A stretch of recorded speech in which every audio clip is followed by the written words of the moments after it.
Assalamualaikum warahmatullahi wabarakatuh.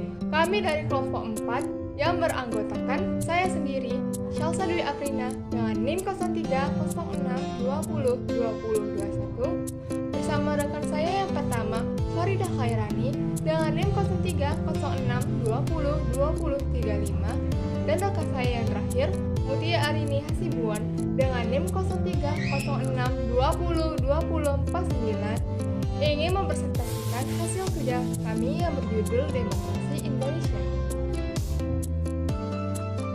Nah, apa sih itu pengertian demokrasi? Nah, demokrasi ini berasal dari dua kata, yaitu kata pertama, demos, berarti rakyat, dan kata kedua, kratos atau krasien, berarti pemerintahan. Dari pengertian tadi, dapat disimpulkan bahwa demokrasi sebagai pemerintahan rakyat atau yang lebih dikenal sebagai pemerintahan dari rakyat, oleh rakyat, dan untuk rakyat. Nah, dalam demokrasi juga harus memiliki pilar yang kuat. Pilar tersebut bernama prinsip res politica, yang membagi ketiga kekuasaan politik negara, yaitu eksekutif, yudikatif, dan legislatif.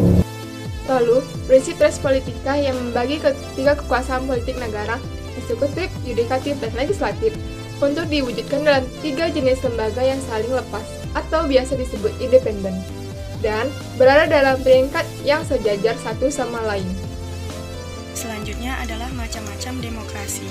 Demokrasi terbagi menjadi dua, yaitu berdasarkan penyaluran kehendak rakyat dan berdasarkan prinsip ideologi. Berdasarkan penyaluran kehendak rakyat, demokrasi terbagi menjadi demokrasi langsung, demokrasi tidak langsung, dan demokrasi perwakilan dengan sistem referendum. Demokrasi langsung adalah proses demokrasi di mana semua elemen masyarakat ikut dalam permusyawaratan untuk merumuskan dan memutuskan kebijakan undang-undang. Demokrasi ini membutuhkan partisipasi luas warga dalam politik. Demokrasi langsung adalah ketika warga negara dapat menentukan kebijakan secara langsung tanpa perwakilan perantara atau majelis parlemen. Sedangkan demokrasi tidak langsung adalah demokrasi yang prosesnya kebijakan umum atau undang-undang dirumuskan dan diputuskan oleh lembaga perwakilan rakyat seperti DPR. Demokrasi tidak langsung atau demokrasi representatif adalah ketika orang memilih siapa yang akan mewakili suara mereka di parlemen. Demokrasi ini adalah bentuk demokrasi yang paling umum ditemukan di seluruh dunia.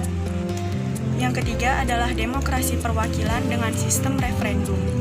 Demokrasi perwakilan dengan sistem referendum merupakan sistem demokrasi di mana rakyat mempunyai perwakilan untuk menjabat di parlemen, namun tetap dikontrol oleh rakyat dengan menggunakan sistem referendum.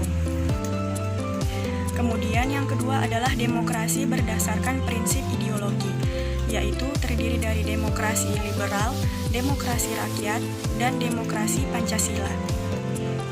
Demokrasi liberal adalah ideologi demokrasi yang berlandaskan pada kebebasan individu. Dalam pelaksanaannya, negara memiliki kekuasaan terbatas dan harus memberikan perlindungan terhadap hak-hak individual dalam kehidupan warga negaranya. Yang kedua yaitu demokrasi rakyat. Demokrasi rakyat merupakan sistem demokrasi yang dijalankan berdasarkan paham sosialis atau komunisme, di mana kepentingan negara dan kepentingan umum menjadi terpenting di atas kepentingan individu. Dalam pelaksanaannya, negara menjadi pemilik kekuasaan dominan yang mewakili rakyat.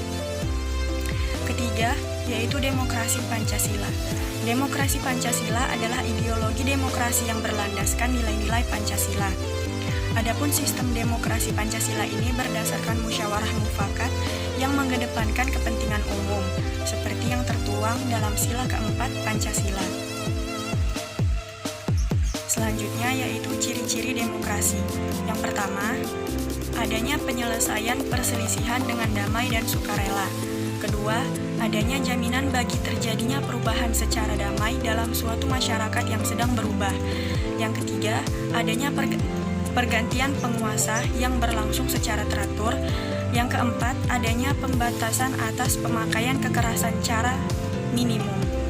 Adanya pengakuan dan penghormatan atas keanekaragaman, dan adanya pengakuan serta penghormatan terhadap kebebasan. Selanjutnya ada unsur-unsur penegak demokrasi. negara hukum adalah negara yang memberikan perlindungan hukum terhadap rakyatnya melalui peradilan yang bebas dan tidak memihak, serta ada jaminan hak asasi manusia. Aliansi kelompok strategis yang terdiri dari partai politik, kelompok gerakan, dan kelompok penekan atau kelompok kepentingan. Lalu masyarakat madani. Masyarakat madani adalah sebuah masyarakat dengan ciri-ciri terbuka, egaliter, bebas dari dominasi dan tekanan negara, serta berpartisipasi aktif dalam menegakkan demokrasi. Selanjutnya ada perkembangan demokrasi Indonesia. Yang pertama ada masa Republik Indonesia I, yaitu masa demokrasi yang paling menonjol peran parlemen, serta partai pada masa itu dinamai dengan demokrasi parlementer. Kedua ada masa Republik Indonesia II, yaitu demokrasi terpimpin yang dalam banyak aspek telah menyimpang dari demokrasi konstitusional yang secara formal merupakan landasannya dan menunjukkan aspek demokrasi rakyat. Ketiga ada masa Republik Indonesia III, masa demokrasi Pancasila yang merupakan demokrasi konstitusional yang menonjolkan presidensial. Masa ini berakhir di rezim Orde Baru atau reformasi, diawali dengan perubahan Undang-Undang Dasar 1945 yang menonjolkan kebebasan berpolitik yang lebih nyata. Selanjutnya Soeharto meninjau dan meneliti perkembangan sistem demokrasi yang dianut dalam penyelenggaraan sistem pemerintahannya, maka dikemukakan masa-masa dianutnya sistem demokrasi di Indonesia sebagai berikut. Pada tanggal 18 Agustus 1945 sampai dengan 14 November 1945, pada masa ini menganut sistem demokrasi konstitusional. Pada tanggal 4 November 1945 sampai dengan 5 Juli 1959, pada masa ini menganut sistem demokrasi liberal.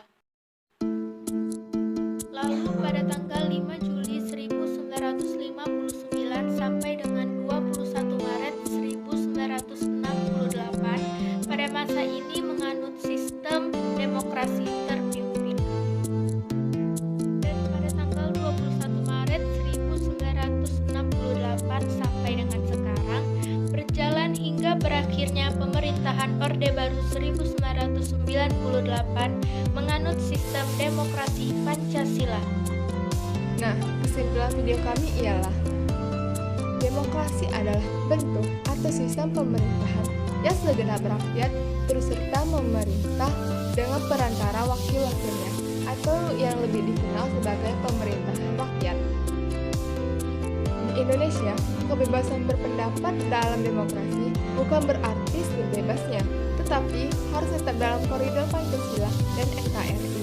Juga selaras dengan pasal 28J UUD 1945. Kebebasan yang dalam pelaksanaannya tetap harus menghormati hak dan kebebasan orang lain, karena sejatinya orang lain juga memiliki hak yang sama dengan orang lainnya. Sekian video dari kami. Apabila ada kekurangan atau kesalahan, kami mohon maaf. Kepada Allah kami mohon ampun. Billahi taufiq wal hidayah. Wassalamualaikum warahmatullahi wabarakatuh. Nah teman-teman, jangan lupa di like dan share. Juga jangan lupa tekan lonceng ya, apabila tidak mau ketinggalan video-video dari kelas kami. Sampai jumpa. Nya.